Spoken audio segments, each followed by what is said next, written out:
How's everyone doing? Good night. Everyone ready for the holidays? Thank you.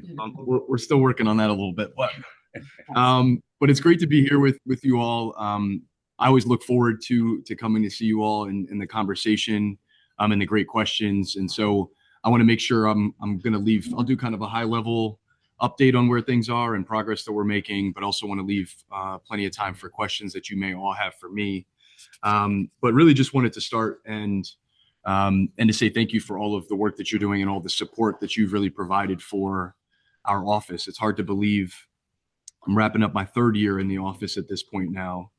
And I'm really proud of the progress that we've made and the impact that it's having, and want you all to know how seriously we take this role. I think, a lot of times in the work that we're doing, when you think about the state's finances, when you think about the work that we're doing around the pension fund, it can seem abstract at times.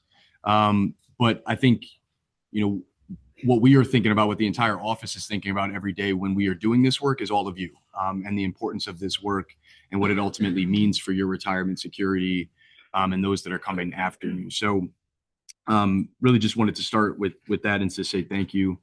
In terms of where we are as a state, part of my role is essentially to serve as the elected chief financial officer. And when you think about the progress that's been made in Connecticut, we should be really proud of the work that's been done. We were for a long time in a place where we were jumping from crisis to crisis and really struggling to manage our kind of day-to-day finances. And where we are today is, we've had 7 balanced budgets. We've had record surpluses. We have a full rainy day fund at 18% of budget, so about $4.3 billion that is set aside. We just set aside an additional $500 million of over that 18%, really to put us in a spot where we can withstand and have some flexibility to deal with a lot of the volatility and uncertainty and cruelty that's coming out of Washington right now. And so we have about $4.8 billion that's set aside. But in addition to that, we've not only made our required contributions into our pension fund, with that we went a previous about 70 years without paying into the pensions properly. But since 2021, we've put $10 billion of additional contributions into the pension fund. And it's really had a significant impact on the state's finances in terms of lowering our fixed costs, but importantly, really shoring up the retirement security and the stability of our pension funds, which have been really important. To kind of put that in perspective, so we just finished our valuations for both the state employees retirement system and the teachers retirement system. And we increased our funded ratio on the state employee side to 60% funded. We sit at about 63% funded on the teachers retirement. I'm sorry, 64% funded on the teachers retirement side. To put that in perspective, right? 10 years ago, we had about $30 billion in assets under management in our pension fund, and we were at about 30% funded.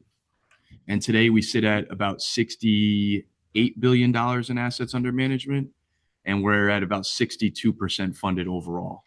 Still plenty more work to do, right? But I think it says a lot about the progress that's been made over, in the grand scheme of this, over a pretty short period of time.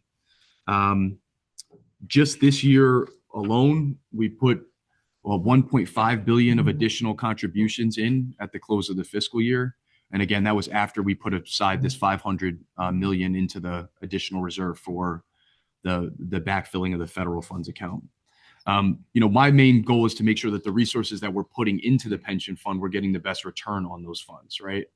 And this last fiscal year, we performed over 10.1% in the pension fund. To, again, put that in the broader perspective, we added about $6 billion in assets to the pension fund in fiscal year 2025 because of that performance. And that follows strong performance. Fiscal year 2024, we performed at 11.5%, and the prior fiscal year at 8.5%.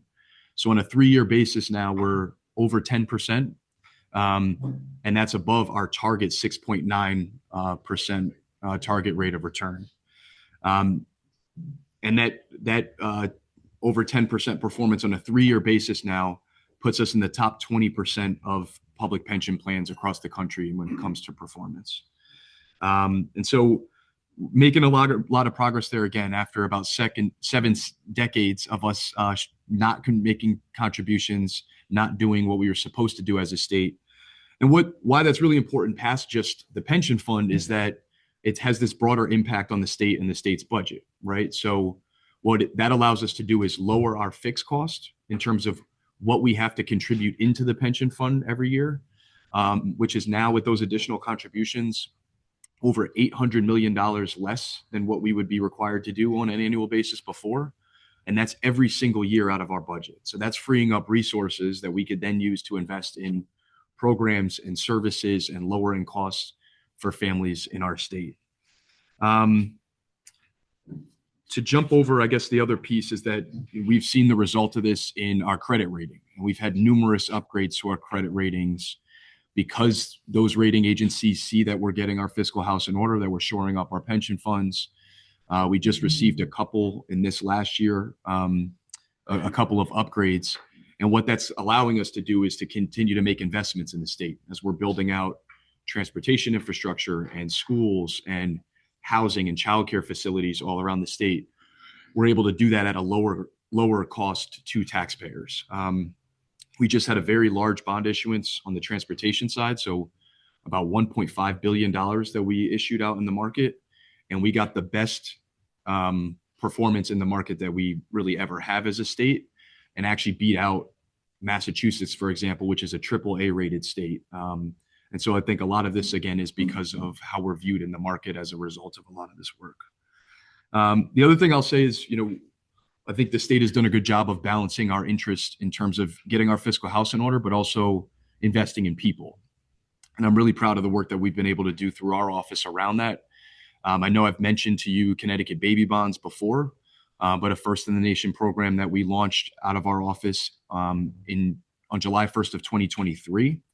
That's about addressing wealth inequality in Connecticut. And so as of July 1st of 2023, every child who's born into poverty in Connecticut is eligible for baby bonds, and they automatically have $3,200 that's dedicated to them in a trust that we invest alongside our pension assets.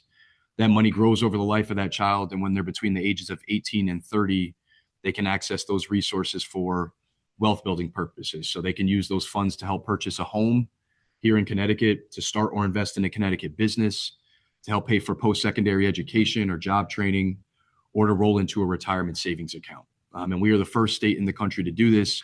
In the first 2 years of the program, nearly 33,000 children were born eligible for baby bonds automatically. And so we're doing a lot of work now as we continue to build out that program, engaging with the community, working with philanthropy to make sure that that's the strongest program that we can provide. And we seeded that endowment with about $398 million. That endowment now, that fund is now over $500 million in assets from the investment performance over the last couple of years. In addition, this year, under the leadership of the governor and the legislature, we launched another first in the nation program, the Early Childhood Education Endowment, which we in the Treasurer's Office are responsible for administering and investing. And so we seeded that with $300 million. The goal is that surplus funds every year will go into this endowment. And by fiscal year 2028, all families in the Early Start programs in Connecticut that make under $100,000 a year will have access to free childcare.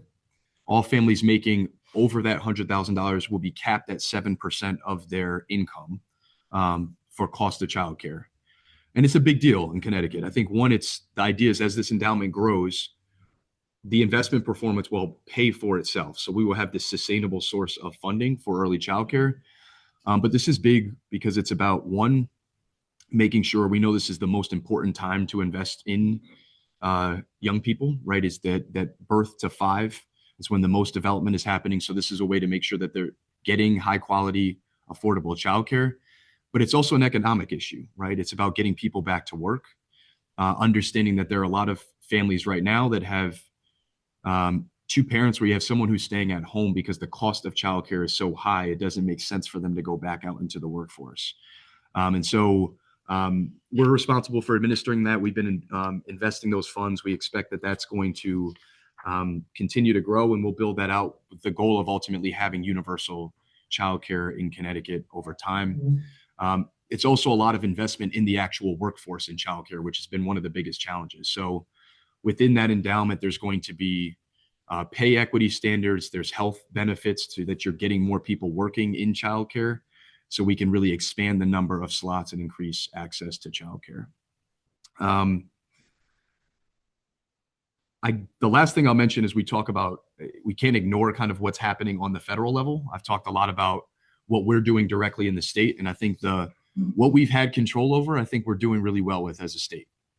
There's obviously been a lot of challenges over the last year with really significant cuts or pullbacks or changes in policy on the federal level. And what we're trying to do as a state, and I think we're better positioned than most of our peers across the country, is to make sure that we're in the best position to really withstand a lot of that volatility and to make sure that we are looking out for residents in the state, regardless of what's happening on the federal level. But we can't backfill everything. We've put aside these reserves so that we have some flexibility. But there are a lot of challenges. I mentioned out of that $500 million that was just set aside for federal cuts. I saw today the governor just rolled a proposal for about $165 million of that, in large part to backfill cuts to healthcare subsidies that we're anticipating right now, unless Congress acts on the federal level. There's also funding that he baked into that plan around helping with homelessness, with backfilling additional cuts to food assistance programs that we're seeing on the federal level. And so the legislative leadership still ultimately has to get back to the governor about approval on that plan. But I think it's an example of how we are trying to really position ourselves to have some flexibility to make these decisions for ourselves. But we know that there's going to be more of these challenges coming, right? And we're going to have to be really strategic about how we're using resources and what we can backfill. I don't want to go on too long. Like I said, I want to make sure I leave time for questions, but that's just an update of where we are. I'm happy to cover anything in more depth. There's anything in the office that I haven't yet covered. But I think, we're in a spot right now where rather than jumping from fiscal crisis to fiscal crisis, we've been able to focus on sound fiscal management and investment in people and in dealing with a lot of this volatility. And I think we're well positioned to kind of navigate a lot of this stuff as we move forward. We'll continue to do what we can on our part through the treasurer's office in collaboration with the governor and legislature. But, always open to your feedback. Want to make sure we're hearing from you all about how we can do that better. So with that, happy to take any questions from anyone online or in the room. Bob? People at home here. Thank you, Treasurer Russell, for being here. One of the things that I think I may have mentioned last time, it would be important, I think, for you to get out a document to either the retirees talking about your success, right? It's in the newspaper, but the progress that you've made, you ought to take credit for it. You got a phone ringing there? No. I was looking. I'm grabbing a pen. Okay. Did you bring somebody with you? Yeah, Gabby's here. There you go. Yeah. Start taking some notes. So I think it's important that we get out and we show the rate of return that we've gotten, that we show that we're in the top 20%, because the only thing that we remember from the newspapers is that we were 49 out of 51, right? And that's a credit to you and the work that you've done in the treasurer's office. One thing I would like to talk about is the retiree health insurance. You're running the trust fund for that, and I want to congratulate you for making that what we call the investment rate assumption, right, which is the discount rate, to 6.9%, which lowers that unfunded liability, right, from which was originally 26 billion to around 15 billion for retiree health insurance. And what I would say is happening is that that's the new target on the back of retirees, is that number, right? And I just, as a matter of history, because you were probably in grammar school when you did this, right? Or maybe you weren't even born. We as a union proposed pre-funding retiree health insurance.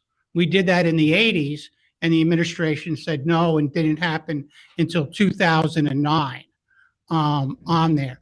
The one thing that we don't get on the OPEB report, right, that comes out of the comptroller's office, which talks about a good organizer always has a pen. Thank you, Sue.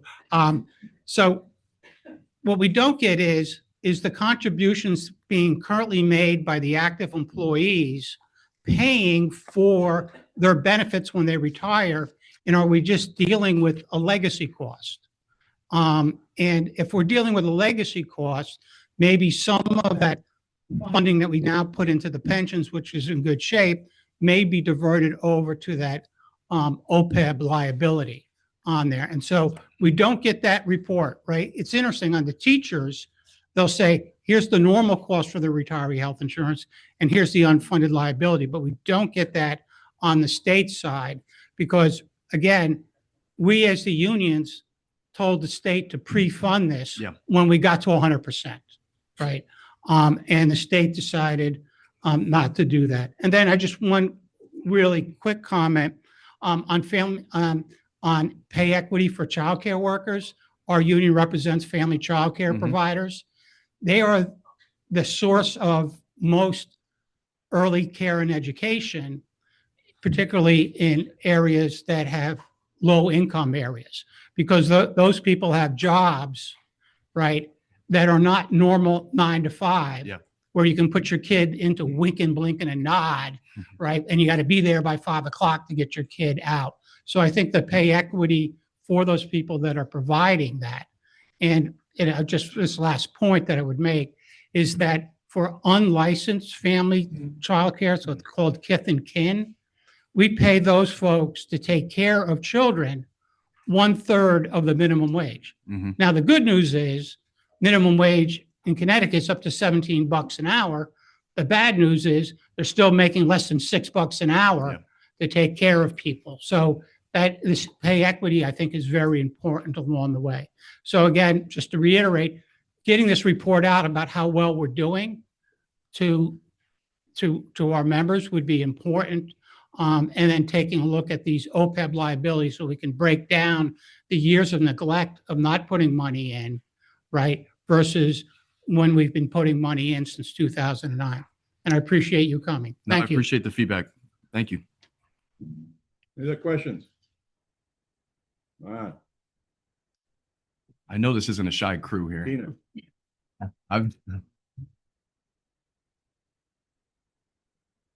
Are you using AI in your office yet? So I think there's some basic levels of AI use that are more, I think, about just the folks that we have working, them being more efficient. I think this is something that we really need to stay ahead of. Obviously, we do a lot of work in terms of staying up to speed on advancements in AI, particularly on the investment side, right? Because I mean, even if you look at a lot of the investments arena right now, if you look at a lot of, the US market, so much of it is driven by what is happening in AI around the world. And I think it's really important, particularly on the investment side, that we don't fall behind in terms of being as efficient as we can in terms of doing the work that we're doing. And so we do a lot of work in training, making sure we're staying up to speed. There isn't, we don't have a formal system or anything like that in terms of AI use, but I think that kind of on an individual basis, people are using it to be more efficient. We obviously have to make sure that we are very mindful of kind of the privacy side of all of AI use and things like that, which is our top priority.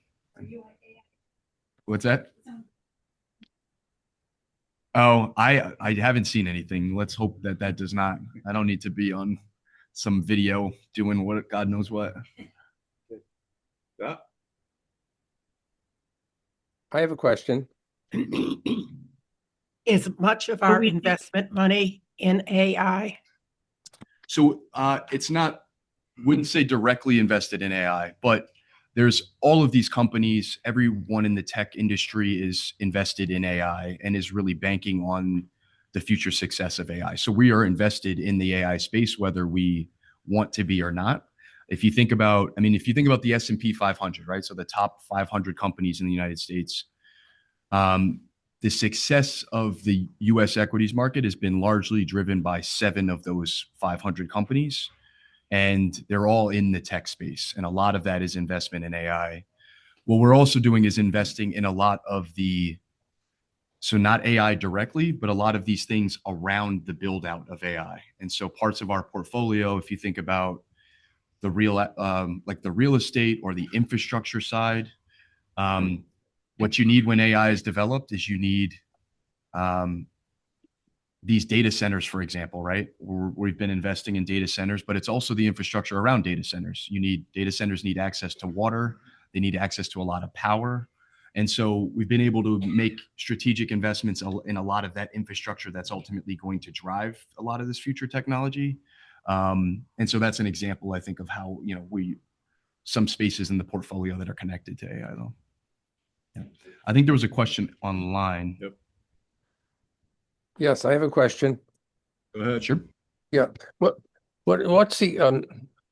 what is the interest rate on on the pension debt now?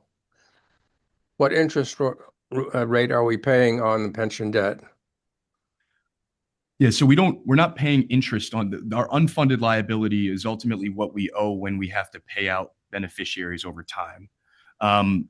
In terms of our target interest rate for what we are getting on investment performance, that's 6.9%. That's our ultimate target.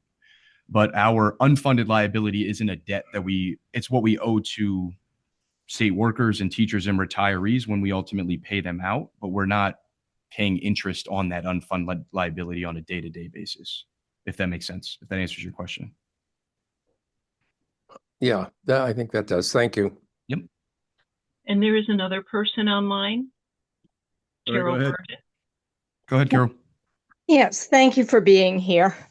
I am delighted with our investment returns, as I'm sure you are. But I'm also aware that the market has been extraordinarily good. And sooner or later, it won't be. And I know that we went from very poor performance to what I would say is very good performance. But what are we doing to cause that, other than taking advantage of a very good market? How are we structuring things to be mindful of our performance going forward? Sure. Great question, Carol. So I would say first, when it comes to the work that we've done to really make sure the pension is in a position for long-term success, and I will always say this, right? I think to Carol's point, we've had strong performance on kind of a year-to-year basis, but our goal as a pension fund is to hit that 6.9% target over long periods of time. We're long-term investors, right? And so our goal is not to think about, short-term success, though I will say, even with you look at our 10-year number now, our 10-year number is over 8% in terms of our target. Like that's a better indicator of, what we're thinking about on a long-term basis. But when we came into office, we made a lot of structural changes that I think are driving a lot of this improved performance. And so, one, we have a new asset allocation that we put in place a few years ago that really is changing the targets of our different asset classes in the portfolio. So we increased a lot of our allocation to private markets, and so increased our target in terms of private equity and private credit and real assets and infrastructure and natural resources. Your asset allocation really drives 90+% of your performance as a portfolio. So we made changes to that asset allocation, which actually next year we will be doing a full review of to make sure that it's still in line with where we want to be going in the next 5 years. We worked with the legislature, we got legislation passed to make sure we could recruit and retain talent on the investment side. And so we've been able to bring in some really great investment professionals internally and keep them there. One of the biggest challenges for the pension fund in the past, we had a 12-year window in Connecticut where we had 10 chief investment officers. So there was constant turnover. And then there was also constant turnover under that chief investment officer. And as a long-term investor, it's really difficult, right, to have a long-term strategy, to implement that strategy when you have these constant changes. So we got legislation passed to make sure we could hire more people, that I had more flexibility in terms of building that team out, that we could be competitive in terms of salary, so we weren't losing people. We've also, we've implemented new risk mitigation strategies. So to Carol's point, if we have a downturn in the market, wanting to make sure the portfolio is not going to get hammered, right, that we were able to benefit on the downside.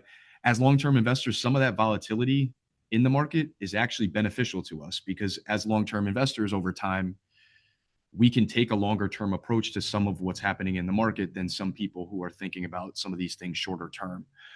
A lot of this is about diversification. It's why we have all of these different asset classes, is because if the equity market tanks, right, our fixed income market's going to, our fixed income part of the portfolio is going to be stronger. Things like real estate, things like infrastructure are really, they hedge against inflation. So the idea is that we're putting all of this together to really have long-term success, to meet those long-term targets. I know I was getting a little technical, but that we are not thinking about this as just riding the market. And I think what is important, as I mentioned, being in the top 20%, the market's up, but the market could be up and we could still be in the bottom quarter of performers, right? I think where we are in the market says, where we are against peers, it says something about the fact that a lot of these things are actually working, regardless of what the market is doing. Bob? I'd like to speak about the child care initiative. I'm all for paying child care, but I'm also an advocate of having kids being at home with the mother the first 4 or 5 years.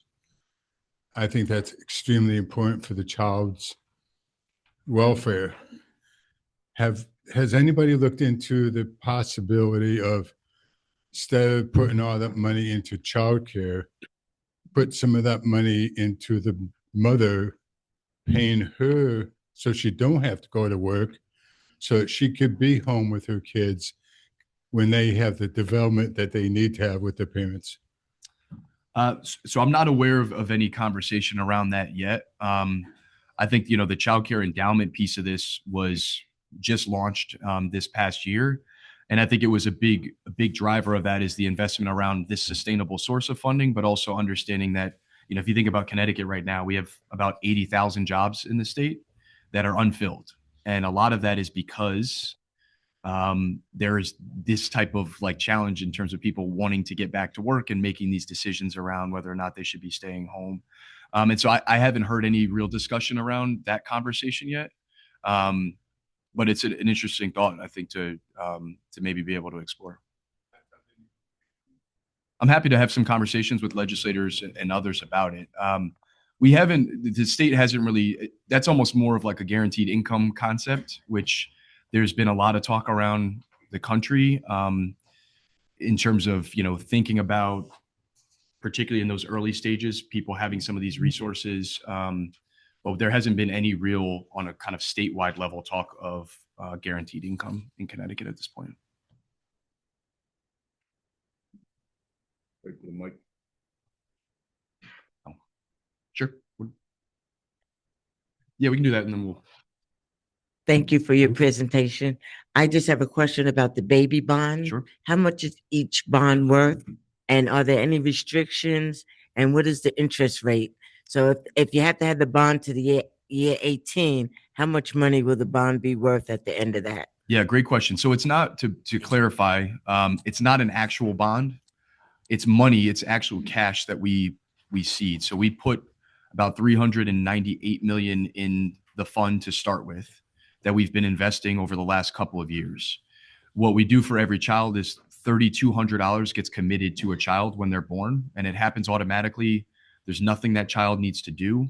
And we thought that was really important because we didn't want people to lose out on the opportunity because they didn't hear about it or they didn't trust it or, anything to that effect.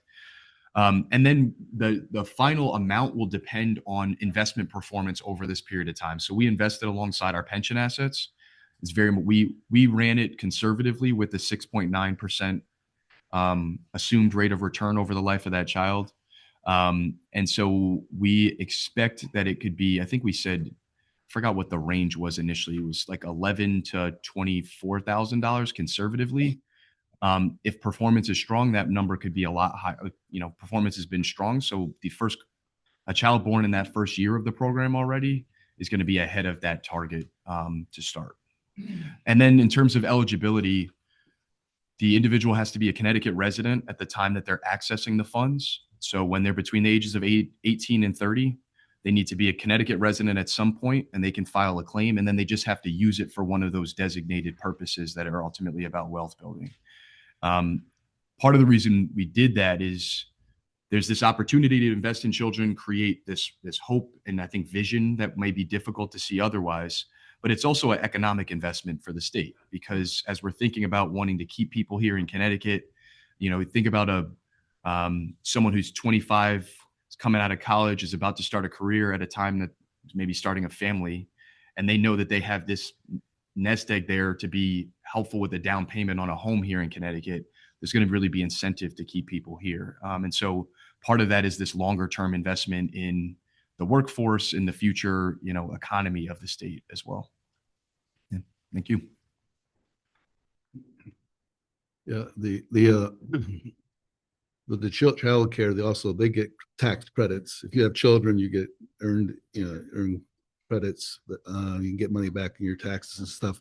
But I'm thinking of the other end, for like the nursing homes, and I know they're having a lot of problems. Nursing homes with affordability, as well as the type of money that the workers are getting paid.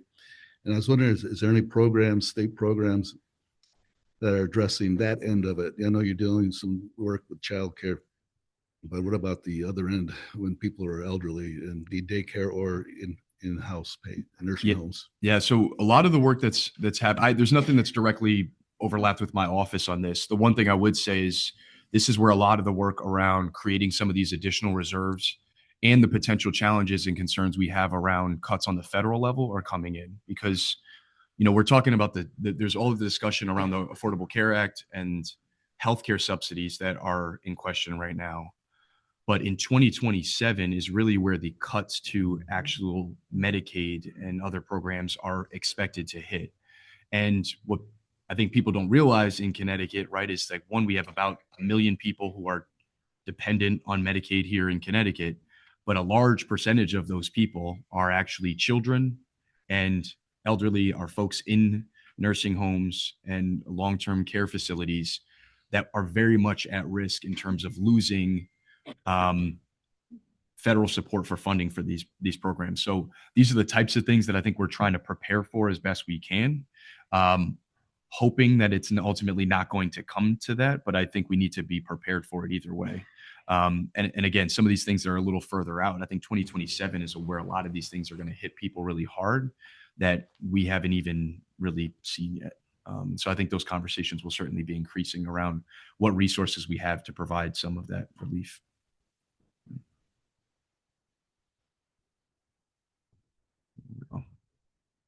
You're good. We can.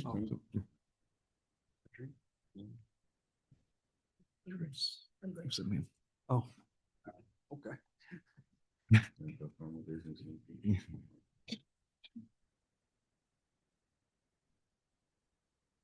Good morning. Good morning. Thank you for coming and giving your presentation. Just wondering, where would we be able to get that information? On a website, and what website? So just general information around what's happening with the pension fund, for example? Just in general, everything that you talked about? Yeah. We can send over some information. So we have our annual report that comes out. It's, we have some kind of cheat sheet, simple, this is the year in review of what we've been working on, performance, things like that I'm happy to send around. And, I think based on feedback, right, we're happy to, we normally send to kind of leadership, an update. Usually that's just on pension fund performance, and we'll have something. A lot of that goes out at the end of the calendar year for us. And it's in large part because, particularly with tier 4 state employees like myself, whether or not you need to make additional contributions is kind of tied to performance on a calendar year basis. But I'm happy to get some information out to you so that you have it. We can send some things around. Yeah. I think we have a hand up. Yeah.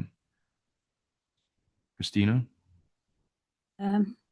I actually would like to continue the previous question.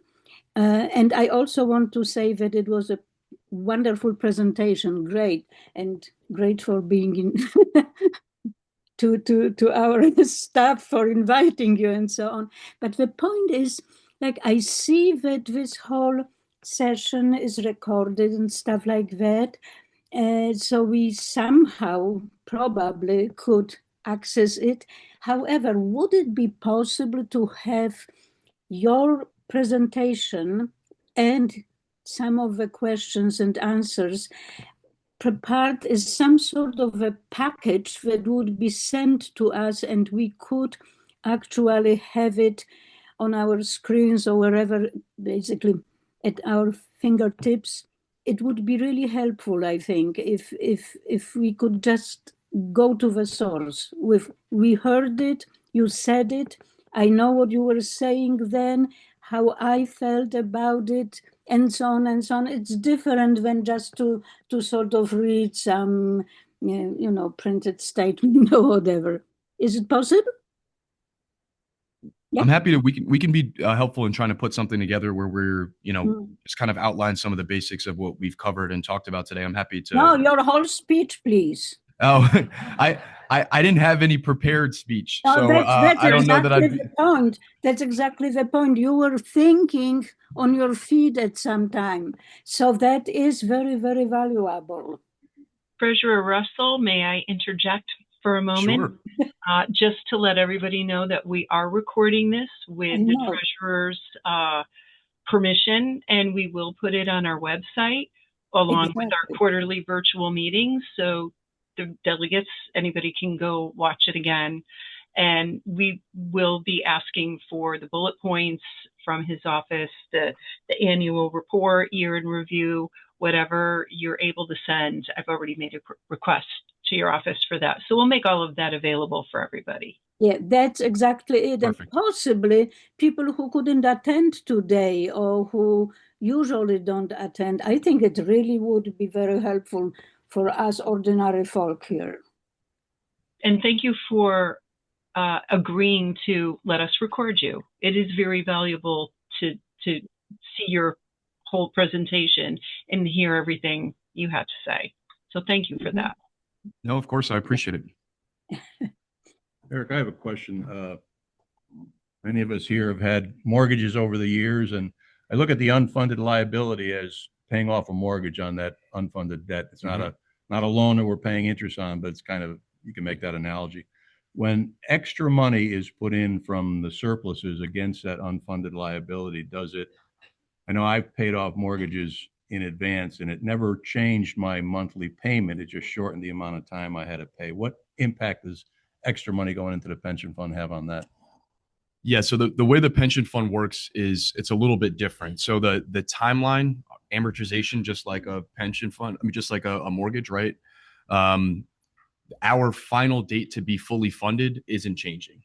What it does, those additional contributions, what they do is they more quickly pay down what we owe, and it lowers what that required contribution is on an annual basis. And so, and that's the $850+ million every year that we would have to be paying in.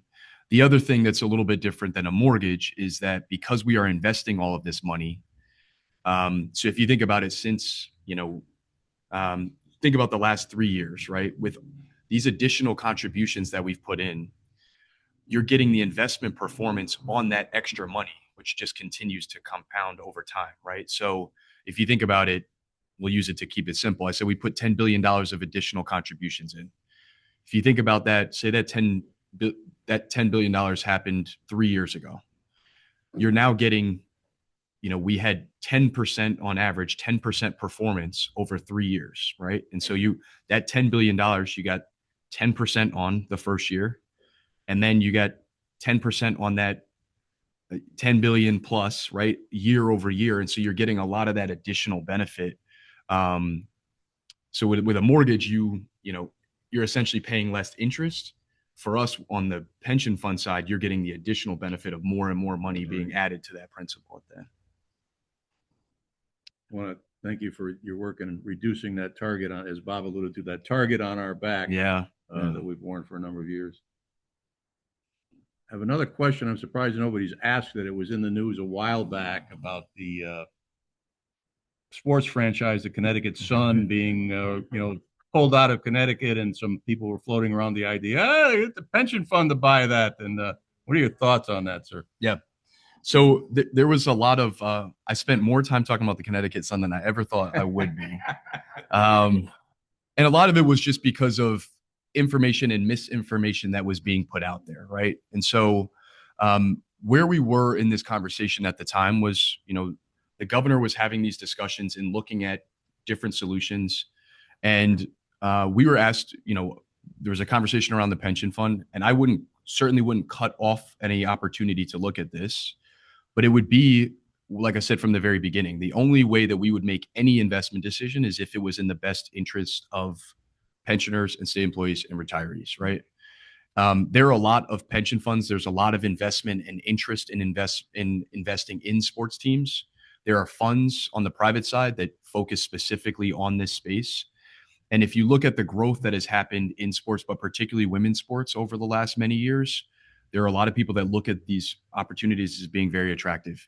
It never got to a point where we were like really exploring this as a pension fund. And we didn't know there's so many different ways that all of these deals could be structured. Where this always was conversations between the WNBA and the governor's office about what any potential deal would look like. We never got to it. So it's just not something that is even being explored on our office's side. And that's not where we are. I'm not sure where the conversations are between the governor's office and the WNBA at this point, but we aren't really involved in that conversation. Thank you. Any other questions for the treasurer? All right, seeing none, I want to thank you again, sir. Thank you. Absolute pleasure. Look forward. I want to rush to you before that. Take care.